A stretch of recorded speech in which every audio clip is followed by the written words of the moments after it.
Hi everyone. Just to say a few quick words and then I'll introduce Tom and we'll start the lecture. So, good evening. I'd like to welcome you all to our lecture this evening. Tonight's event and the exhibition in general is a culmination of several years of meetings of the Sundays Well History Committee. I started this group maybe 5 years ago with the intent to highlight our proud 125 years of history in this great club. Some of the projects we've worked on over the years include the digitisation of the club's photographs, which you can see on the TVs, on the slideshows. The work outside in the lobby, behind the international boards, the use of the club's original tennis trophies, which are now on display in the new cabinet outside, alongside the James Hurst book that we found and purchased at auction last year. And finally, the digitisation of the club's oldest documents, which are now on display on a new tablet in the reception lobby. So these will also be put on the website in the coming weeks, so they'll be open to the public more generally. The plan for this year is to have a few versions of this mini exhibition, so each time the central theme will change. So the first boards outside are the days before the existence of the club, the very earliest days of the club. And the plan for the upcoming boards will be to showcase how the club has changed over the decades. And the next series of boards will be on display in May for the Open Tournament.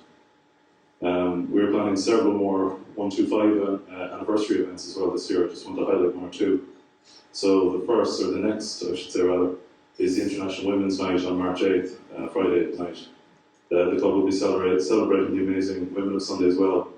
And we will hear from many of the first full female members in 1994. So please, if everybody could come to that promises to be a great night. On May 4th, we're hosting the Cork Choral Festival here for 2 performances on the courts, which should be quite nice. In July, we're hosting a vintage tennis dress-up day to play with wooden tennis rackets.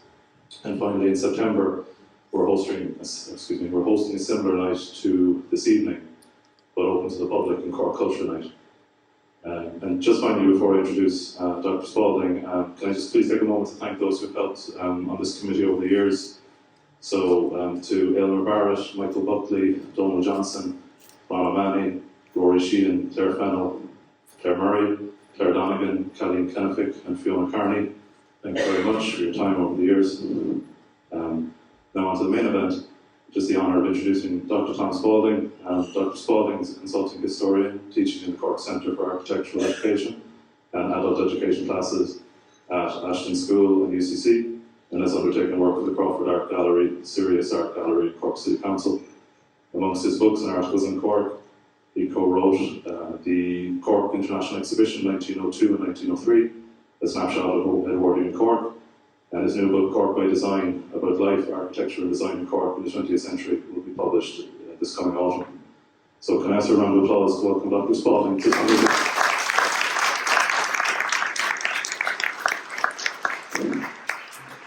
Thanks very much for that, Kevin. I do honour to his description of me. You may come up and disagree with him by the time we've finished this. So, first of all, happy birthday. Congratulations on being 125. You don't look a day over 40, I have to say, any of you. And also thanks to Richard for inviting me to speak this evening. The Cork exhibition is ran in 1902 and 1903. And it's a topic that I've written on with my colleague Daniel Breen.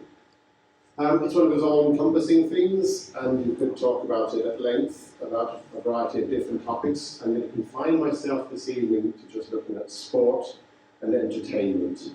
And although I'm sure you all take yourselves very seriously as sports people, I think you'll agree that sport and entertainment sometimes cross over and cross-fertilise. There's a fun element to sport a lot of the time.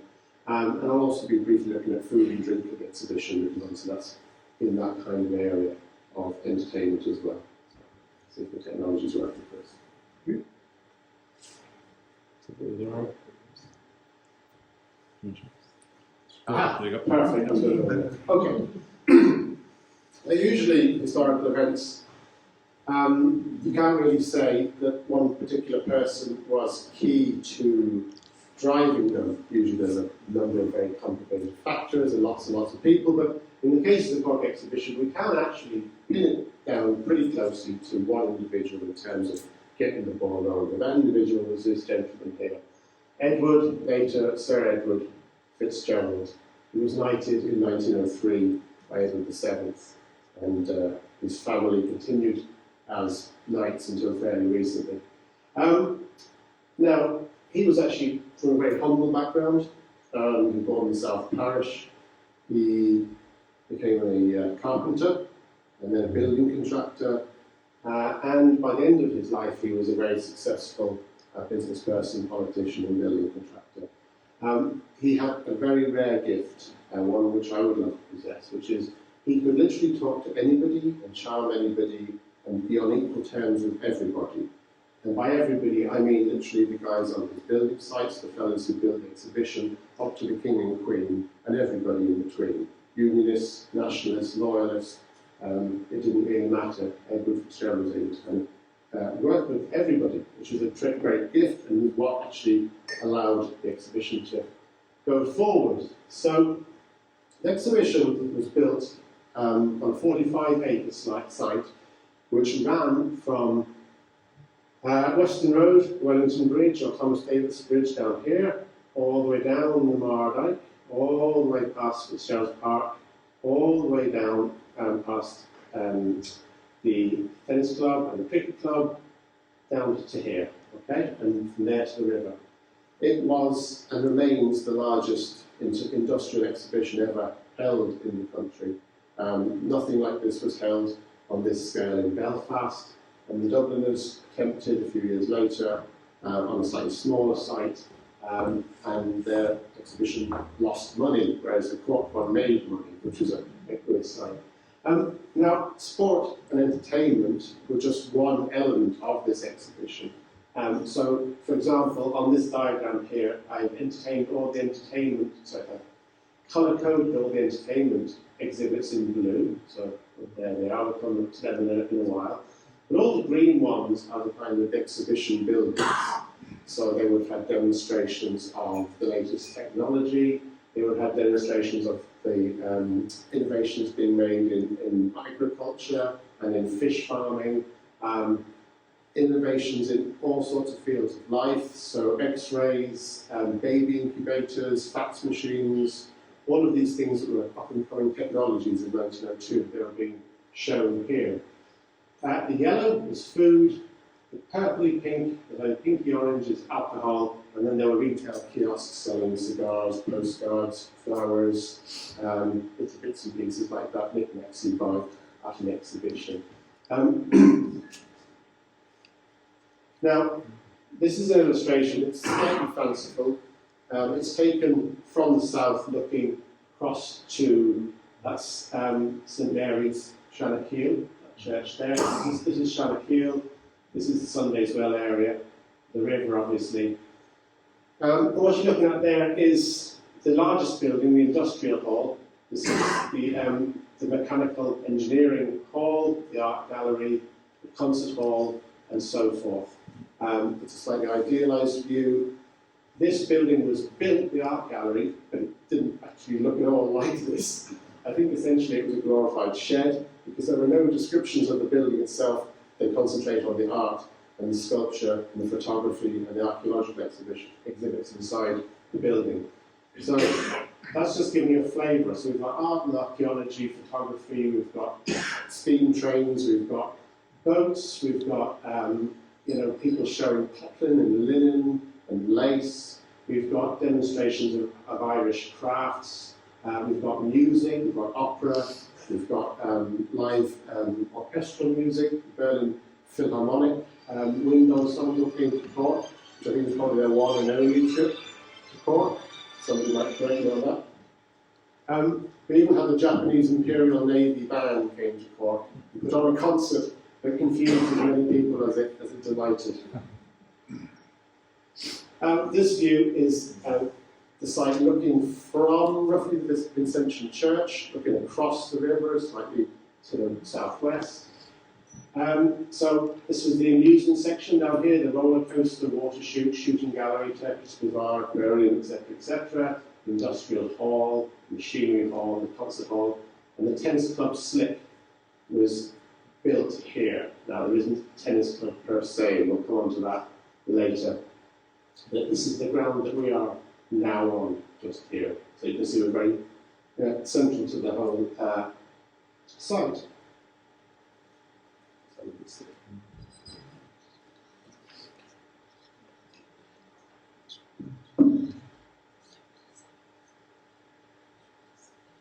So this was the main building, industrial hall. And it's roughly the size of the shopping centre, not probably as big as Wilton. And it essentially, if you go into Fitzgerald Park today, the pond is around here, and the building stretches the full width of the park, and then from here all the way back to the avenue, the laneway that leads to the Shaky Bridge. It covers that entire area. It's about 150,000 square feet. It was built from start to finish in about 6 months. Planned, built, opened, filled with exhibits in 6 months.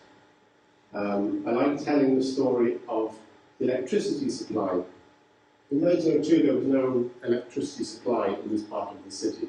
There were certain areas that had supply, and there were areas that didn't, but this area didn't have supply. So, instead of whinging about it and saying, oh, we can't do anything about the electricity, they said, grand, we will build a power station. So they just did. Boilers, turbines, electricity generating set, switchgear, the whole lot. Start to finish, 6 months, boom, off you go, power station, problem solved.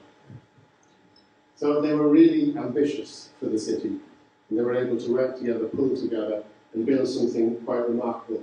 Now, it has to be admitted, this is not a permanent structure. So if you go out to a park and you're looking for the foundations of this, you won't find it. It's a timber and canvas structure with a corrugated iron roof and glass, and kind of painted linen stretched over a wooden frame at the top. Okay, so it wasn't intended to last. It just had to last for 6 months. It just had to look great for 6 months, and then it was taken down, and literally stick by stick, pane by pane, it was sold off and kind of distributed around the whole county. So I often hear, oh yes, my granddad's shed came from the Cork exhibition. I'm afraid it probably didn't, but what happened was, while Marsh's auctioneers sold off the corrugated iron and the canvas and the decorative details, and people bought them and then built things out of them. So the granddad's shed may have been built from bits of it, and that's very likely. So, the main event for this evening is sport. Now, I've broken sport down into 2 categories, tennis and what I'm calling not tennis. Okay? Under not tennis, I'm filing other sports, consisting of Gaelic football, water polo, in the river, obviously, because they didn't have a pool, so they just played it in the league. Swimming, also in the river. Athletics, croquet, sailing. Now the sailing event had started in great excitement, but actually turned out to be a little bit of a damp squib. They contacted J.P. Morgan, John Pierpont Morgan, the American financier, whose banking empire still exists, and Sir Thomas Lipton, who is the man who owned Lipton Tea and had a huge chain of grocery shops in Britain and Ireland. And they contacted a number of other prominent men who had yachts and who regularly engaged in international yacht racing on both sides of the Atlantic. And some local yachting people as well. And they had gotten to try and commit to having a race. And they had approached the King Edward VII, would he sponsor a prize? And he said, grand. So he probably didn't say grand, because he wasn't from Cork. But anyway, he said the King Edward VII equivalent of grand. And he paid for a cup, a silver cup, for the sailing exhibit, race. Okay? Now, you're all familiar with the Sam Maguire Trophy, right, in its various forms. The cup that the King paid for was exactly the same design as the Sam Maguire Trophy, based on the Ardagh chalice. In fact, it predates the Sam Maguire by about 25 years. But it was substantially bigger. It was enormous. It was a massive silver cup. Okay, it was made in Dublin, and it was presented, but what happened by the time the race was run, both Morgan and Lipton had bowed out, and it was basically more of a local event. I think a Scottish yacht ran and won the race. The cup went to Scotland and has never been seen again.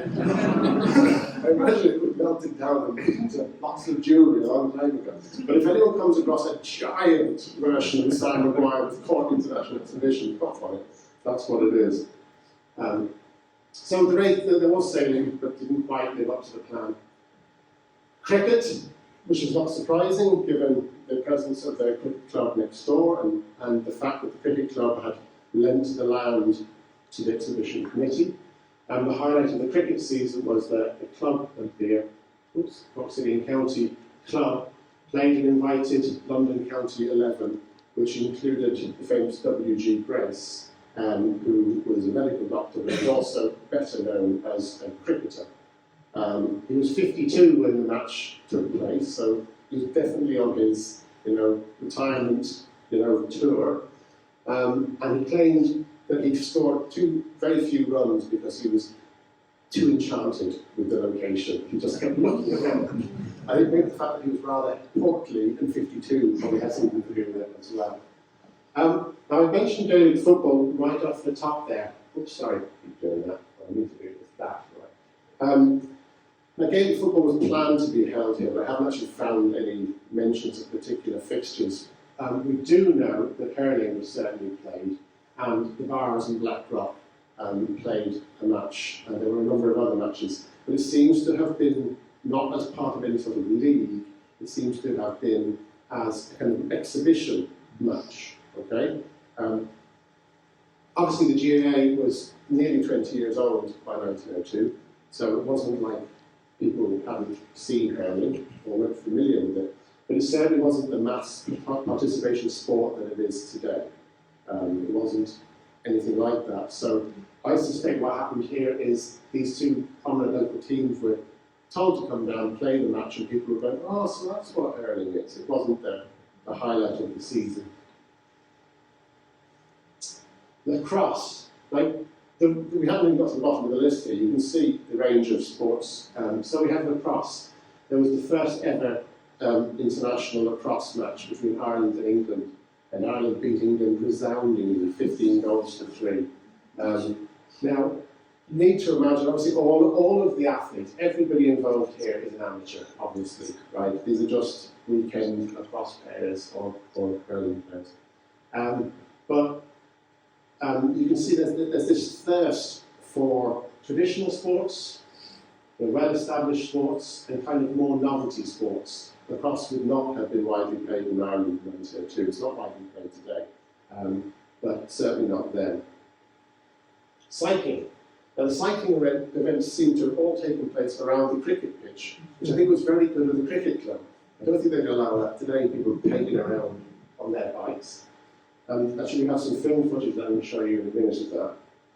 And cycle polo on the cricket pitch, which must have made a real mess of it. People swinging polo, what are they called? Clubs? Bats? Mallets? Thank you very much. I'm not a sporting man, as you can probably guess. Cycle polo around the cricket pitch. Motorboats. Now, an interesting thing happens at the beginning of the 20th century in terms of sport, which is you start seeing pre-existing sports like rowing and sailing interacting with the new technology, with electric motors and batteries, with petrol engines, with diesel engines. Okay? So in the summer of 1902, they arranged as part of the exhibition an electric motorboat race. There were 6 competitors. They started down kind of in the city centre, and the idea was they were going to race up as far as what is now Fitzgerald Park. They waited until the tide was as high as possible, because obviously there's several weirs to cross between there and here, okay? But all the boats were slightly different dimensions. So in fact what happened is 3 of the boats didn't make it to the end of the course because they got wedged on the weirs. I'd say the owners were livid, because these would have been expensive toys. These would have not been cheap things. The winner of the race was a German guy who had self-built his electric boat. He was a marine engineer, so he knew what he was doing. But it kind of gives you the idea of the novelty. And in 1903, because as I mentioned right at the beginning, the exhibition ran for 2 seasons, there was a petrol-driven offshore powerboat race. I've got a photograph of one of the boats in a minute. Rowing. Of all of the sporting events, and you can see there's quite a number of things happening within a couple of months. Most of this is between June and September, okay? Amongst all of these events, the ones that attracted the biggest crowd, the most interest, the greatest number of people travelling across the island to see the race wasn't hurling or cricket, it was rowing. Rowing was enormously important at the time, but at the Cork exhibition. And the organising committee had managed to persuade a number of teams from England, including Leander, who are based in Henley-on-Thames on the Oxfordshire border, and the Berliner Ruderklub, who are obviously based in Scarty County, Kerry. Now, I googled them just out of curiosity, and the Berliner Ruderklub are still going strong. They're about the same age as you, and they meet regularly on a lake just outside Berlin, and they're still one of the leading German rowing clubs, and Leander are probably the best-known British rowing club. So basically, this is the creme de la creme of international rowing at the time. And we actually have some film footage of that final as well. There were a number of peaks until it came down to these 2. And in 1903, there was motor racing as well. Okay, so you can see the not tennis side of the equation is quite big, and you can get a flavour for the ambition of the organising committee, and the depth of the variety of different sporting events. And this is just sport, so we could do the same exercise here for architecture, or art, or industry, or education, or agriculture, or you name it. The amount of stuff that went on in that one summer in Cork is quite extraordinary. So, Colette here is going to roll the tape. First one we're looking for is, sorry, get back a bit. Okay, it's a sports day at Queen's College. So, in 1902, an English film company called Mitchell and Kenyon came to Cork to film the exhibition. And this is one of the events they filmed. Now it says in the caption that it's Queen's College Cork. It's not. It's clearly the cricket club. Did you see the Vincentian shirts on the hill there? And we're panning around now. We're looking over towards, and then very annoyingly, it intercuts with other parts of the exhibition. So this is actually a view of the water slide, which I will be speaking about later, the water chute. This was built in the river, more or less where the pond is now. So there's running and hurdling in the background there. But also, this is filmed as kind of entertainment. So people were encouraged to come dressed well, to get filmed, and then see themselves in film the next day in the cinema.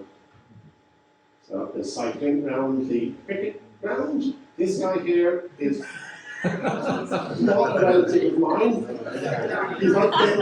He's basically Benny Hill in 1902. So here's the cycling again. Now that bandstand, we'll come back to that bandstand in a bit. So a lot of the film footage is very good, but the cameras really struggle to deal with moving objects, especially if they're going quickly like that. And just the fact that we have it at all is remarkable. So now we're looking to where the club, your club is around here, behind those trees. And obviously that's up on the hill on Sunday as well now.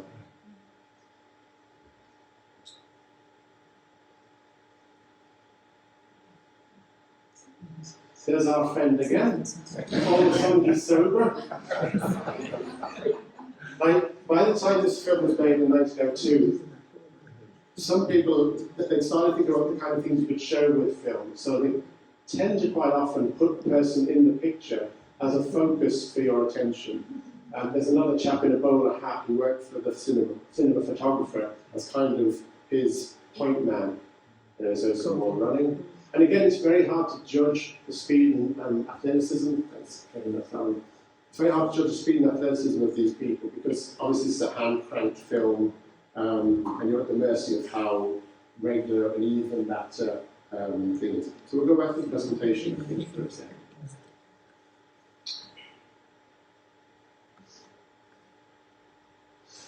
By the way, if you are interested in these films, there's... Can I just slip me up there? I don't know if any of you still have DVD players, but if you do, this film from the British Film Institute, it's called Mitchell and Kenyon in Ireland. I strongly recommend you get it if you're interested in any of this. When it says Ireland, it really means Cork, but sure, that's what we all know anyway. So there's a bit of Belfast, there's a tiny bit of Wexford, there's some Dublin too, but basically it's Cork all the way. So next slide, So, I mentioned rowing and how important it was. So, this was the trophy that was presented to the winners of the International Rowing Thing. It was made by West's in Dublin, and handmade, obviously not off the shelf. It weighed 18.5 kilograms, solid silver, right? And I've seen this. As part of the research for the book, I went to the Leander Club in England, and I had looked at it, and they got it out of the trophy cabinet for me, and I took some photographs and stuff.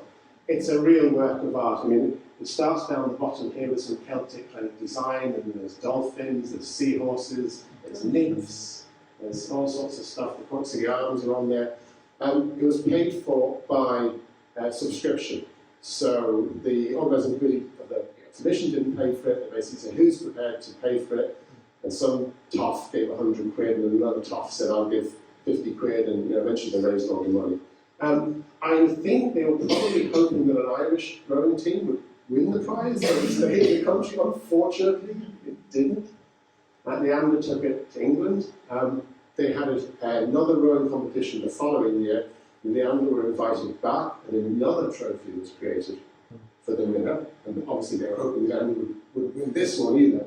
And it was kind of like a sea-going chariot with wheels and a sail, and no, they won that one as well. However, that trophy did eventually come back to Cork, and for many years it was in the Bosun pub in Muckstown.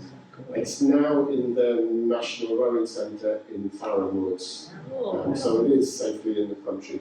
But I have to say it's quite a lot smaller than this one. So that's lovely. So Jill will show them the rowing now. I'll show you which one it is.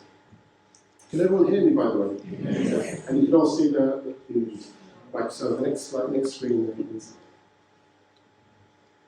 Lovely. And you see final of International Cup. Okay. So this isn't the greatest bit of images aren't coming through. the original of the film. We can't do it. The film, no. But of the slide images, the rest of them coming Up to through. them. Oh, okay. Yeah, I'm afraid you'll just have to Okay. keep it. Sorry about that, folks. It's we've got two different technologies going on at the same time.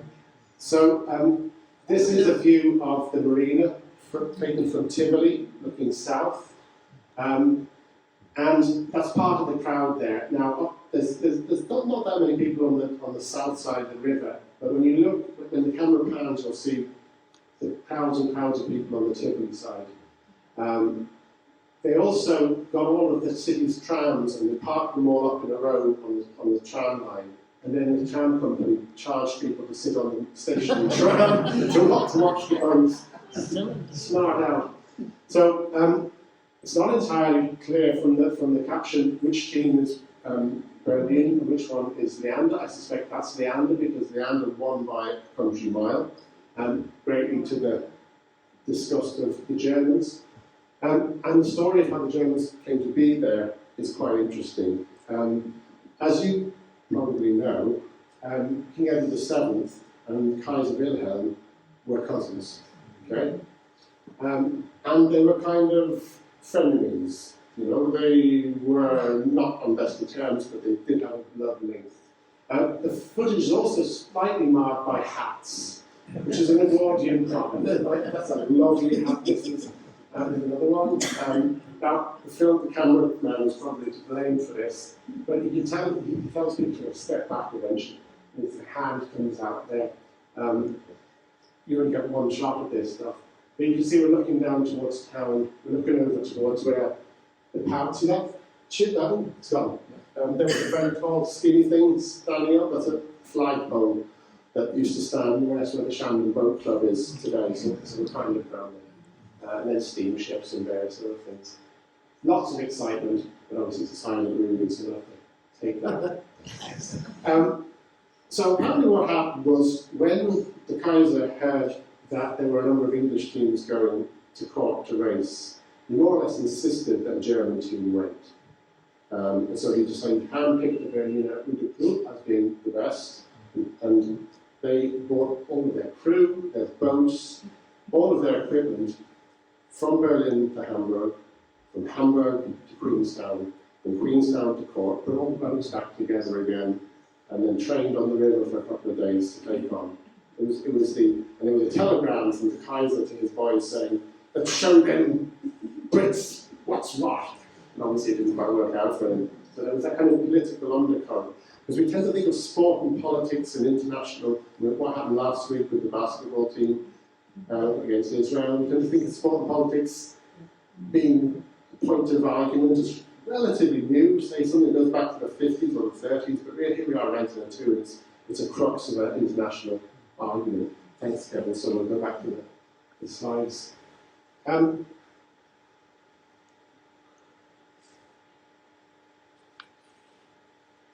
the lady back see the slides again? Are they visible? Perfect. Yeah. So I mentioned motor racing. This is the Gordon Bennett Cup race of 1903. It was held on the Harrowground Road on the 10th of July. And essentially it was a drag race, okay? The cars and drivers had been in Ireland for a couple of weeks beforehand, racing on a rally around the town of Athy. Excuse me, and there's a whole mythology behind that, which I'm not going to get into now. But according to this guy, John Scott Montague, they spend their days racing and their nights putting the cars back together. So you can imagine by the time they get to Cork, the boys are exhausted, okay? So what they decided is they would have basically a drag race. So these two cars are shown down the kind of Carriground end of the Carriground Road before it kinks around like that, you know, the end of the straight bit. Over here is the railway line, the light gauge, the narrow gauge railway line that used to run to the crew. That's here on the thing. So the road is actually quite narrow. It's just wide enough for the two cars. Okay? You'll also see the ruts in the road. Now these ruts are what's there after they resurfaced it. Okay, so you can imagine beforehand it was way worse.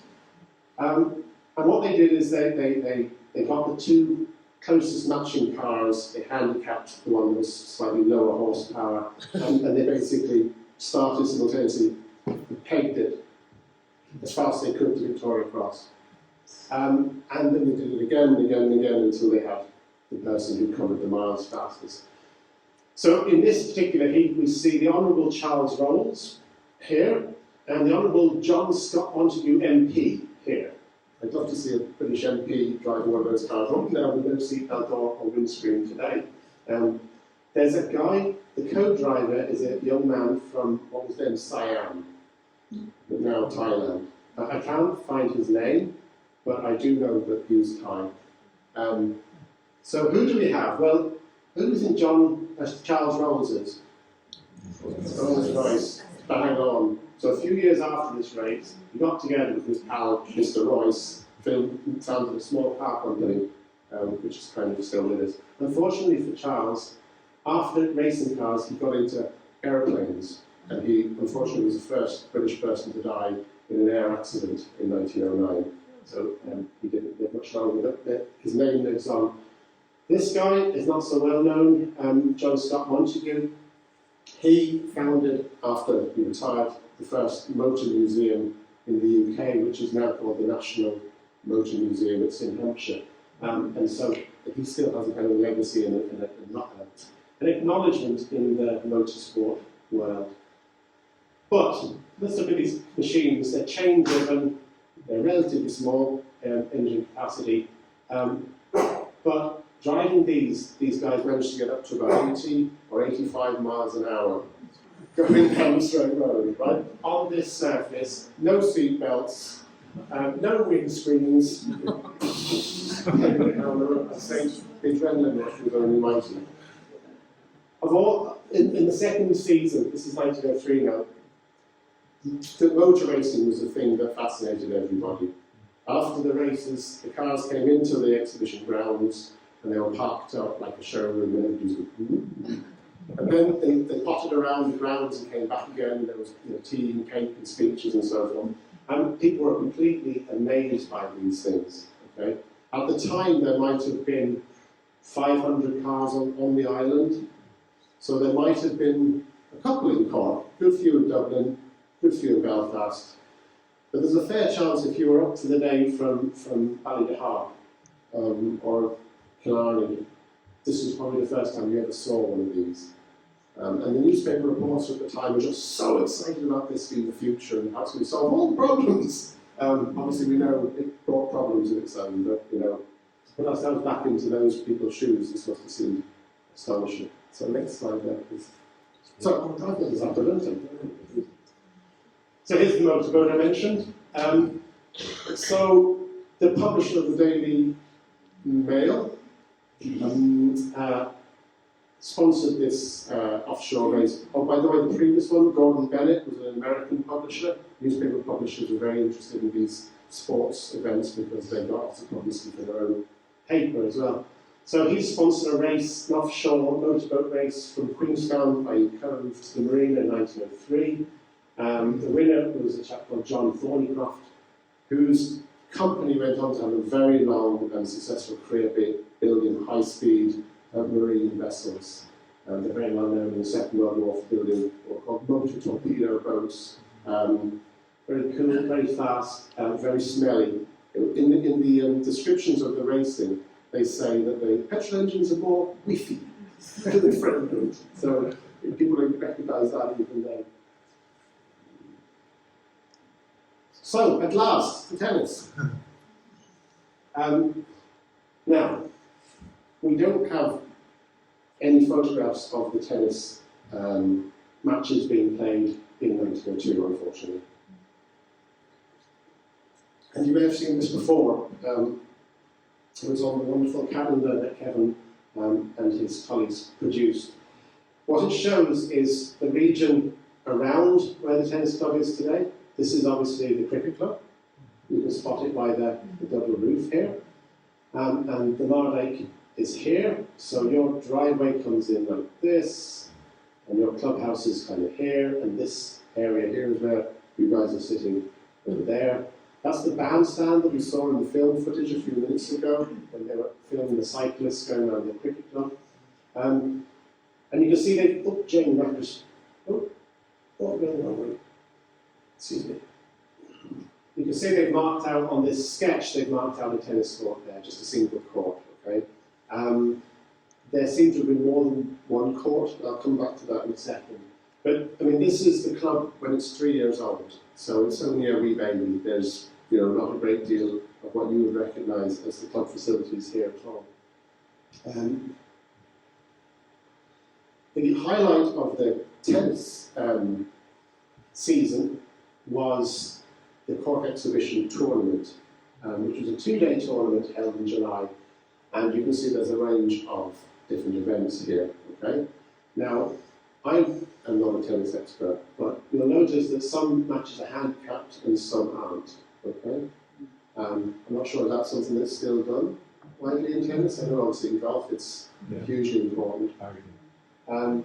But you can see that you'll mix doubles and so forth. But you'll notice one name that I've highlighted in orange, kind of orange, is this chap here, Arthur W. Gore, 1868 to 1928.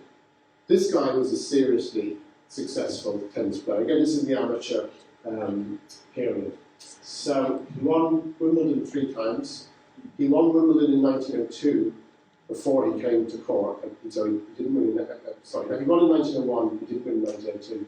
But the last time he won Wimbledon, he was 41.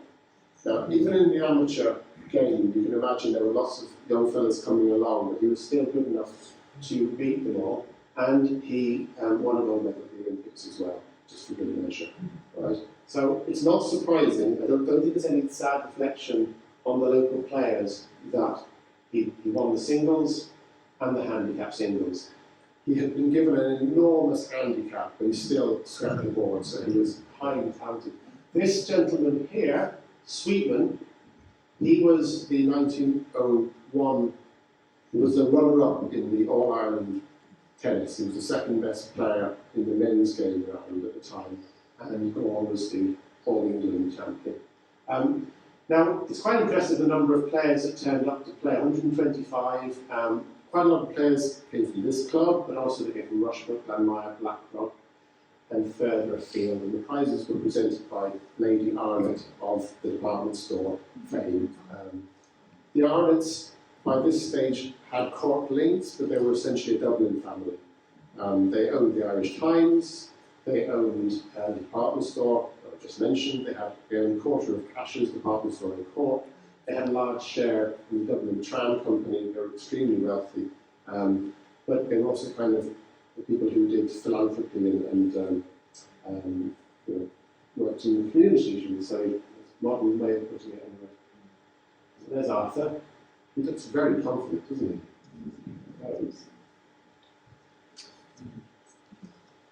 Now, the other thing that the club organised that made the newspapers was the water carnival. And I've literally just this evening, thanks to Kevin's work, realised that this was not the first time the club had organised a water carnival.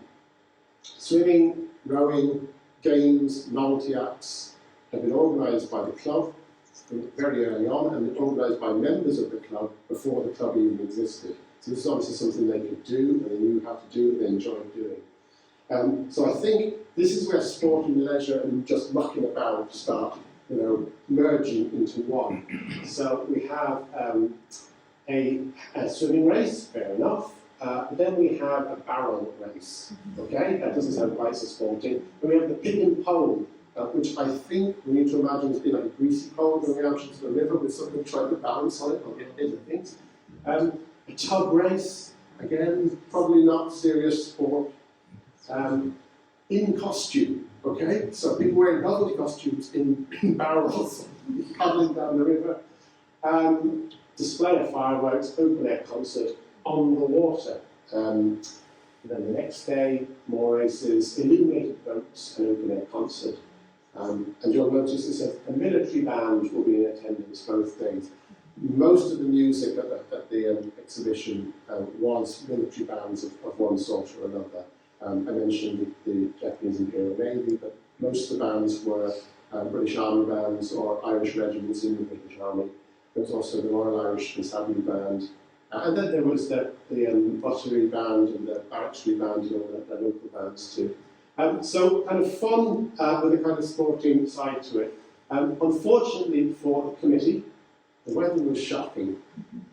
And the fireworks were down spring, but it's not their fault. It was getting into September, and we know ourselves September could be lovely or not so great. And for the whole of 1902, it was a bit of a washout, so they did the best they could. But it kind of gives you that idea of A, sport, leisure, amusement being a spectrum, but also when the exhibitions were organised, the boating side of the club was very important, even if it's just novelty here. And on the photographs that are in your calendar will be club members basically messing about in boats or racing boats.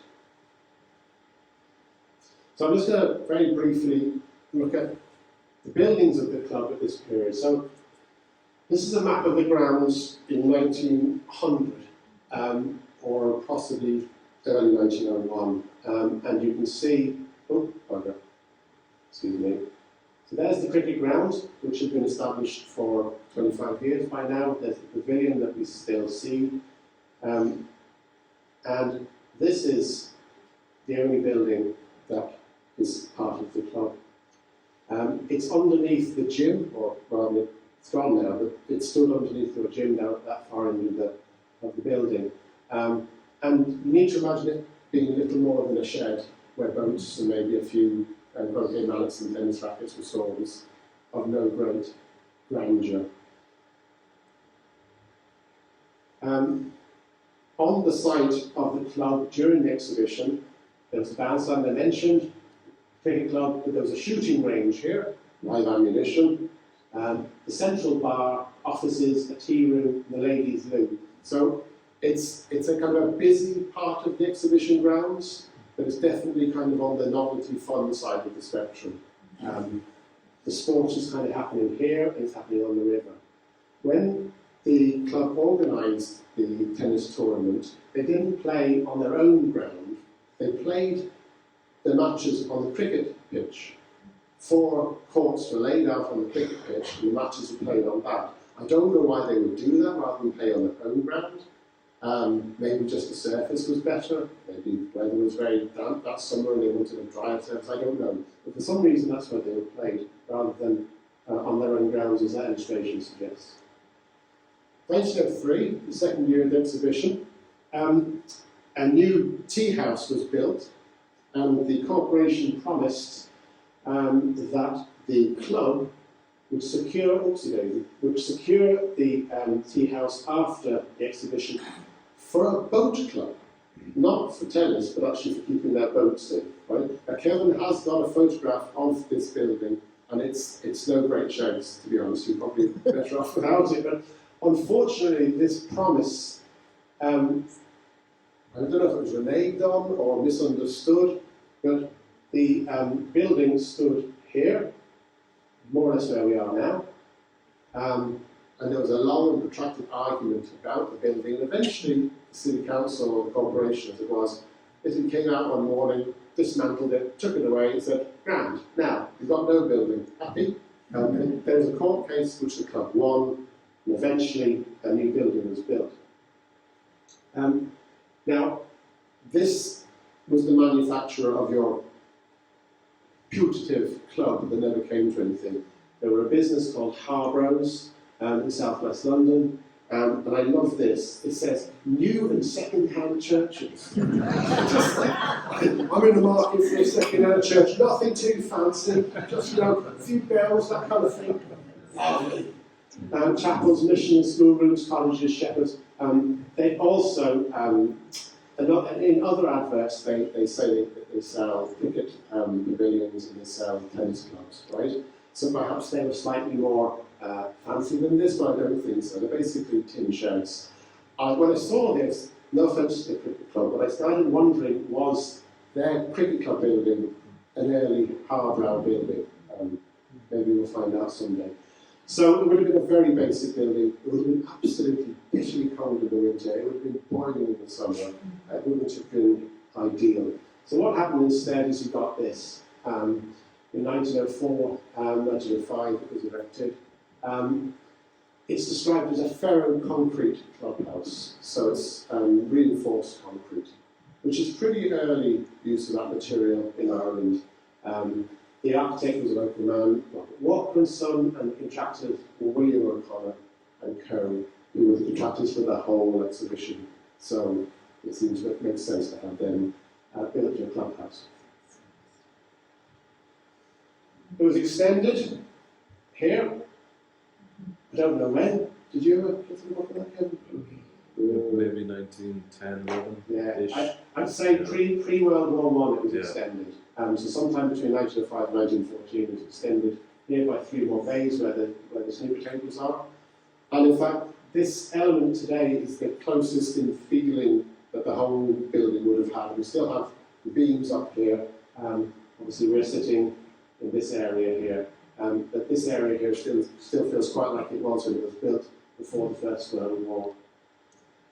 Not much of a parking problem here. I think it's 1960s. That's the 60s. Yeah, so there's Ford Anglia there. Not sure what that is. The other kind of lasting kind of legacy on this side of the exhibition is what's called the Normandy Cottage, right? Now originally, I haven't time to go into detail, if people are curious later. Originally the Normandy Cottage, which is this building here, stood more or less where the UCC Rugby Club Pavilion is today, right? It was built there, okay? It was built by Normans from Caen in Normandy, using Norman materials that they had shipped from Caen to Crossett, so to Queenstown, to Cork, right? The stones, the timber, the oak, the thatch, it all come from Normandy, with the builders and the tools, and they built it here. Now, it was a real building. It wasn't like the other buildings that were made out of tar paper and corrugated iron. So that is the only photograph of the building in situ there. And this is my drawing of it, just to kind of make it a bit clearer. And if you go to the Norman countryside, you'll still see little houses, very typical. This roof, oh, I've got to keep doing this, sorry, folks. This roof detail here, and when it was built, it was an ethnographic exhibition.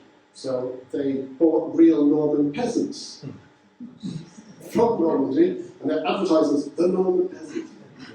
Monsieur Colette, Madame Colette, and Mademoiselle Colette.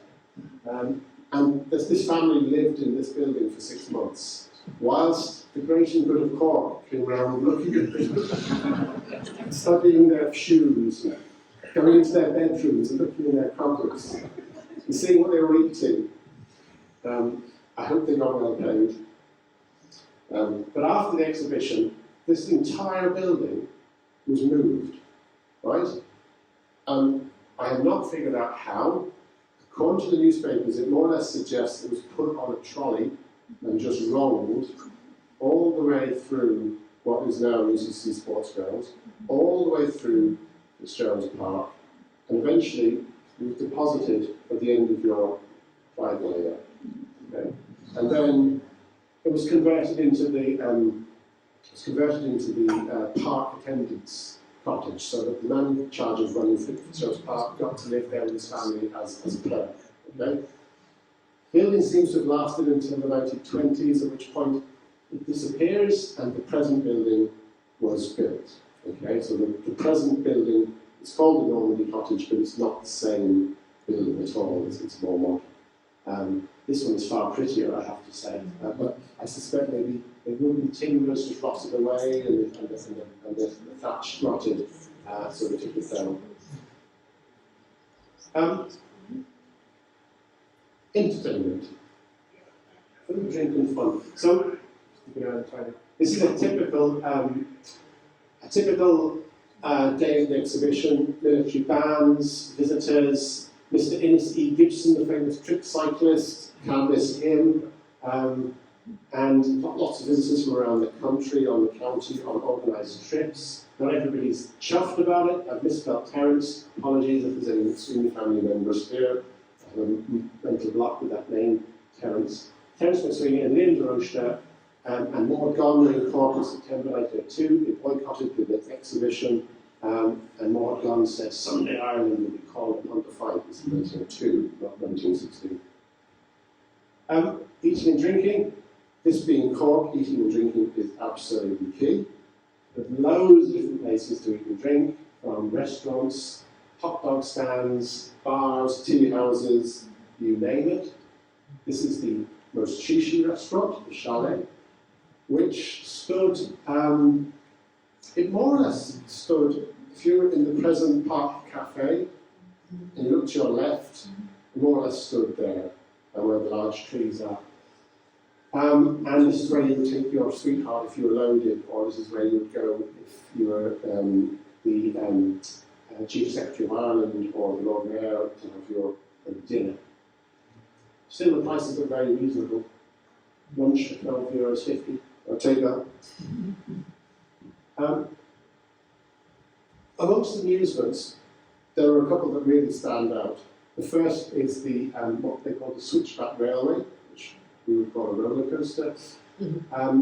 This was not the first roller coaster in Ireland, believe it or not. There had been one in Dublin a couple of years earlier.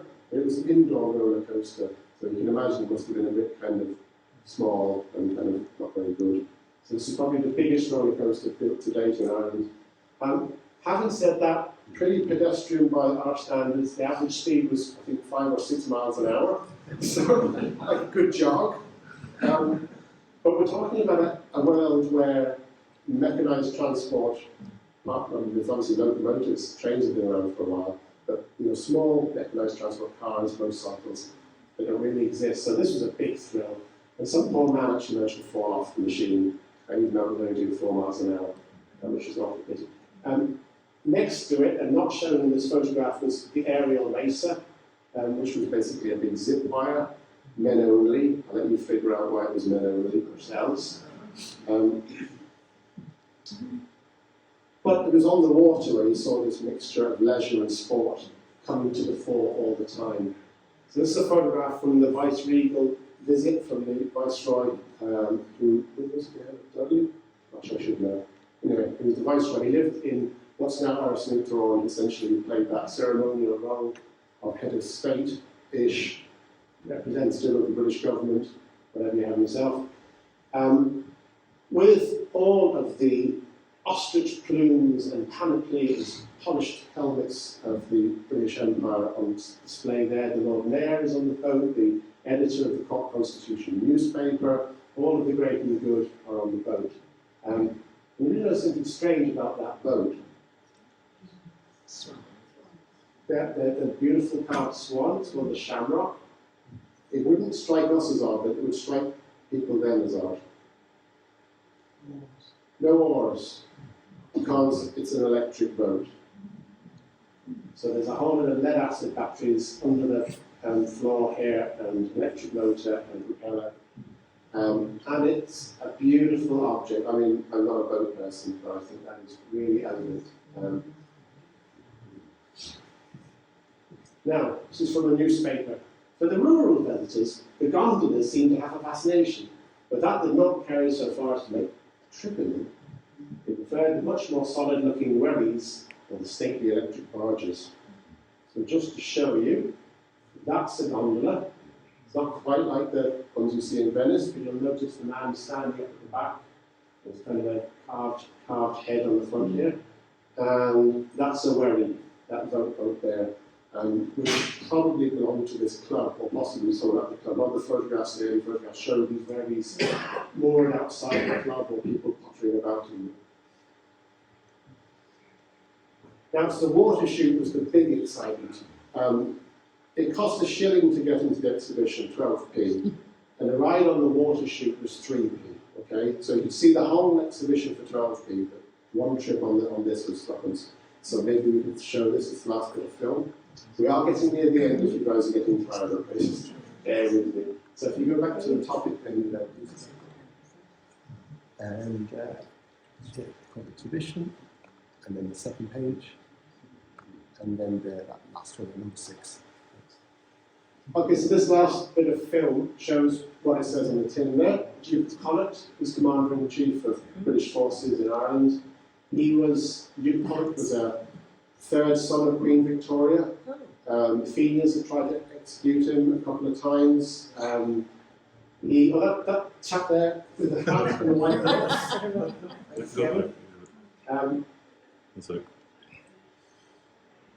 There's a small man wearing a little peaked sailor's cap, and he kind of picks up at the rim of his cap now. Here he comes. No, that guy there, see? Yeah. So he's Prince Henry of Prussia. He's the younger brother of Kaiser Bill. Okay? And in 1902, England and Germany are playing friends. Okay? So the Kaiser sent his younger brother and a squadron to Castletown, Bearhaven. Why not? So the Prussian Navy go there. And then while he was there, he came into court to see the exhibition and meet his cousin, Arthur, Duke of Connaught. So that's the royal party going up the slide here. This is the water slide. By the way, Connaught Avenue is named after the Duke of Connaught, not the province of Connaught. There goes one of the boats whizzing down, people waving their flags. Again, it's hard to judge the feeling, but I'll tell you this thing is 250 feet long, it's 70 feet high. The railings are greased up, so literally you hit those railings and you're whizzing.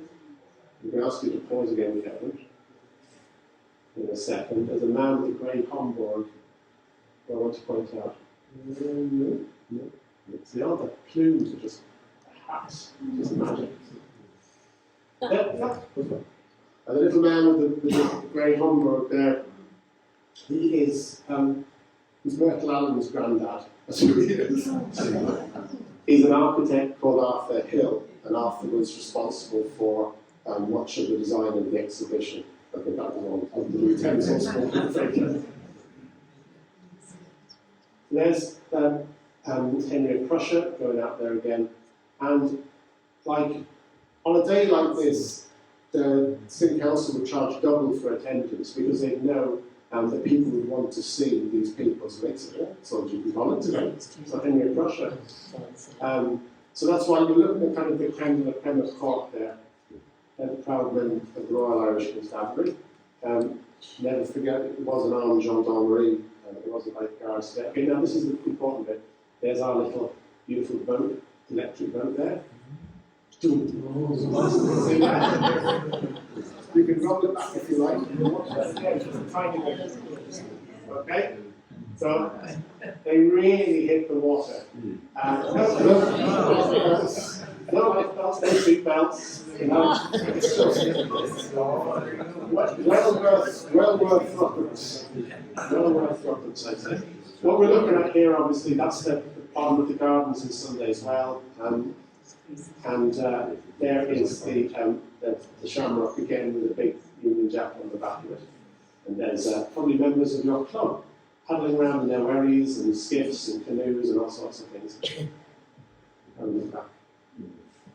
And thanks again. We'll go back to the slides.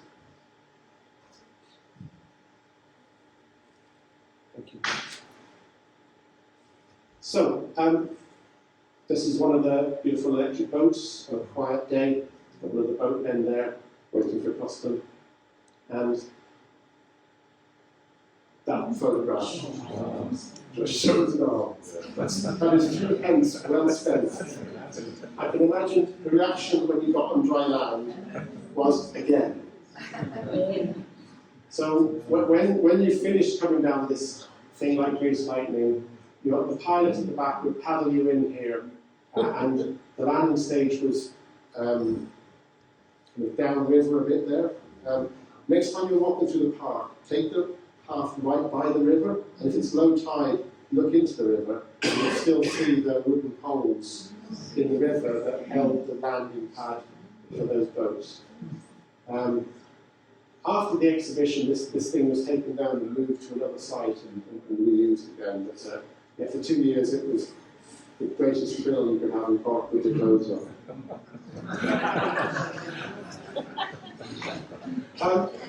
So after the exhibition, the chalet restaurant, like the Normandy house, Normandy cottage, was translocated, except this time it went west. So what we're looking at here is a view from Wellington Bridge in about 1904. The river has changed quite a lot. This is where that beach is now. This channel has disappeared, obviously a whole lot of trees have grown up. The red house here on the corner, which is not red at the time, it seems to be grey or white. There's a beautiful pair of semis just there, that are still there. And you can see they've got scaffolding on them in this photograph, so you can date the semis to 1904. But there's actually quite a lot of gaps as well. So you can see the town is beginning to expand out westward here. But yeah, so the chalet is here, and even though it was a temporary structure, it actually was quite well made. And it lends itself very naturally to being a clubhouse or sports pavilion because it had a balcony all the way around on the first floor level like this. So people could go to the bar or go to the cafe, right? And then they could come out and they could watch the rugby or they could watch the hurling or whatever. Sports was taking place here. Some people believe that this building went down to Corrabini. That's not the case. That's a totally different building. This is where the chalet ended up. And it seems to have disappeared sometime in the late 20s. Again, it was a timber frame structure, so it was never going to last forever in our climate. But it had a longer life than they probably imagined. And of course, ending on a sporting thing again, the entire UCC athletic grounds, the entire Mardyke Arena, the pool, all of it owes its life to the exhibition.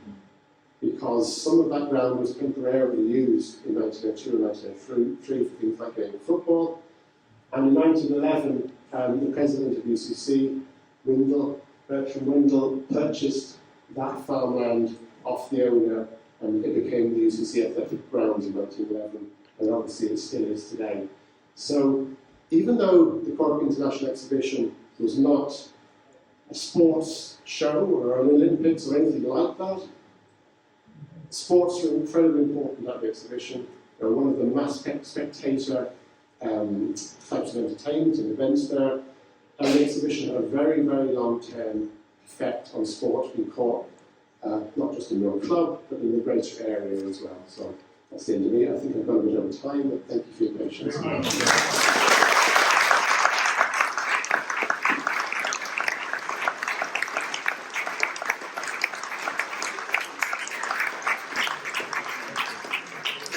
Before we wrap up, I'd like to ask, does anybody have any specific questions that you'd like to ask right now, or else you probably have some time to catch Tom afterwards if you want to maybe catch up with him then. But I'll just, Tom, on behalf of Sunday as well, I'd just like to thank you sincerely for an absolutely fascinating talk tonight, and obviously riveting. I think everybody would agree with that. And also a big thank you to Kevin and his committee who've been working on this, as he said, for a long time now, and they've put some fantastic history of the club together. Some which you've seen tonight, but also some that you can see the images out of it in that as well. So thanks to the committee.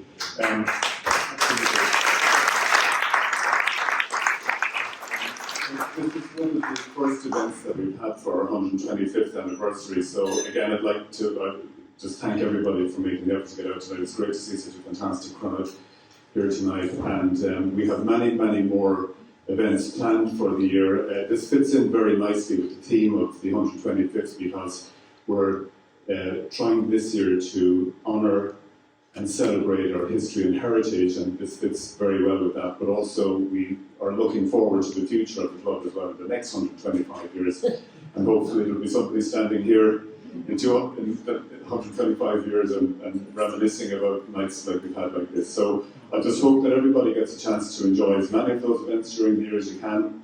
Next one up, as Kevin mentioned, is the International Women's Day on the 8th of March, so if you put that into your calendar. And at the end of the year then we'll be culminating with a gala ball in October. So just before I wrap up as well, I just want to make a bit of a pitch as well. We do have a monster draw going on this year. Okay, and there's tickets on sale both in the bar, and also you'll see posters around the club that have a QR code that you can scan into and purchase a ticket as well. They're €40 each, or 3 for €100.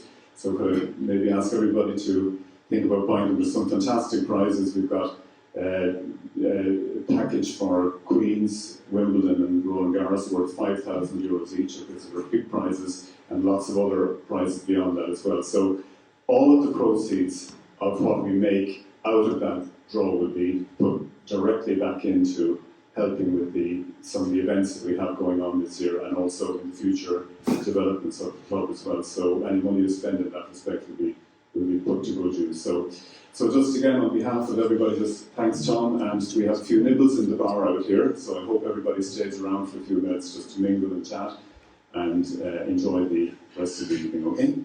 Okay.